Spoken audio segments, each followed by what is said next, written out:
मध्ये आयोजित केलेला आहे। सदर कार्यक्रमासाठी उपस्थित असलेले पंढरपूर मंगळवेढा मतदारसंघाचे कर्तव्यदक्ष व लोकप्रिय आमदार माननीय श्री समाधानदादा अवतडे साहेब, अक्षयजी देशपांडे साहेब, धनंजय देशपांडे साहेब, सुनीलजी डोंगे साहेब, त्याचबरोबर कटेकर साहेब, त्याचबरोबर सर्व पुरस्कार विजेते असलेले आपण सर्व विद्यार्थी मित्र व त्यांचे पालक व उपस्थित पत्रकार बंधू आणि भगिनींनो, सदरचा कार्यक्रम हा अक्षय देशपांडे मित्र परिवाराच्या माध्यमातून सातत्यपूर्ण पद्धतीने गेले 6 ते 7 वर्ष झाले हा आयोजित करण्यात आलेला आहे। अक्षय देशपांडे मित्र परिवाराच्या माध्यमातून विविध सामाजिक कार्यक्रम हे विविध पद्धतीने हे घेतले जातात। आजचा कार्यक्रम हा आयोजित करण्यापाठीमागे एक महत्त्वाचे 2 असे उद्दिष्ट आहे। पुरस्कार वितरणाचा कार्यक्रम हा घेण्यापाठीमागे उद्देश म्हणजे कार्यपूर्ती, दुसरा असतो कार्यप्रेरणा। कार्यपूर्ती म्हणजे जो आपण उत्कृष्ट किल्ला केलेला आहे आणि जे आपण योगदान दिलेलं आहे, वेळ दिलेला आहे, त्याची एक पोचपावती म्हणजे ती कार्यपूर्ती। आणि दुसरा उद्दिष्ट म्हणजे कार्यप्रेरणा। कार्यप्रेरणा म्हणजे आपल्याला पुरस्कार जो मिळाला आहे किंवा जे बक्षीस मिळाले आहे त्यातून आपल्याला अधिक चांगल्या पद्धतीने कामे करण्याची प्रेरणा मिळणे हा उद्देश। आणि तिसरा म्हणजे सर्व आलेल्या विद्यार्थ्यांमध्ये किंवा समाजामध्ये एक ऐतिहासिक जागृती निर्माण व्हावी।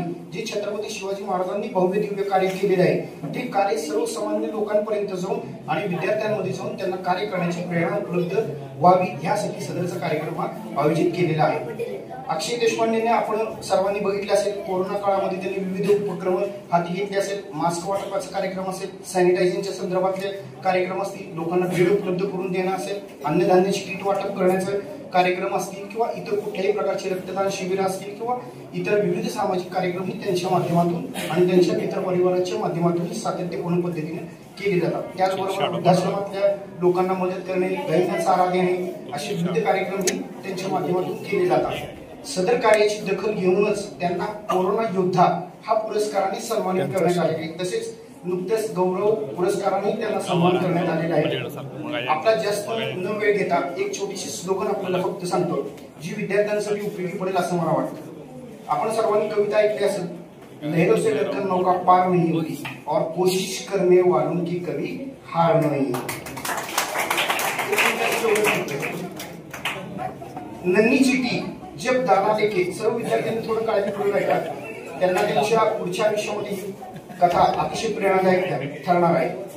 नन्ही चिट्ठी जब दाना लेके चढ़ती है, चढ़ती दीवार पे 100 बार फिसलती है, मन का विश्वास रोगों में साहस भरता है, चढ़कर गिरना गिरकर चढ़ना ना अखरता है, आखिर उसकी मेहनत बेकार नहीं होती और कोशिश करने वालों की कभी हार नहीं होती। डुबकिया गोताखोर सिंधु में लगाता है, डुबकिया गोताखोर सिंधु में लगाता है, जा जाके खाली हाथ वापस आता है, मिलते नहीं मोती सहज गहरे पानी में, मिलते नहीं मोती सहज गहरे पानी में, मुट्ठी उसकी हर बार खाली नहीं होती और कोशिश करने वालों की कभी हार नहीं होती। असफलता एक चुनौती है, शेवटचा पैराग्राफ त्यातला, असफलता एक चुनौती है उसे स्वीकार करो, असफलता एक चुनौती है उसे स्वीकार करो, क्या कमी रह गई देखो और सुधार करो, क्या कमी रह गई देखो और सुधार करो, कुछ किए बिना ही जय जयकार नहीं होती और कोशिश करने वालों की कभी हार नहीं होती।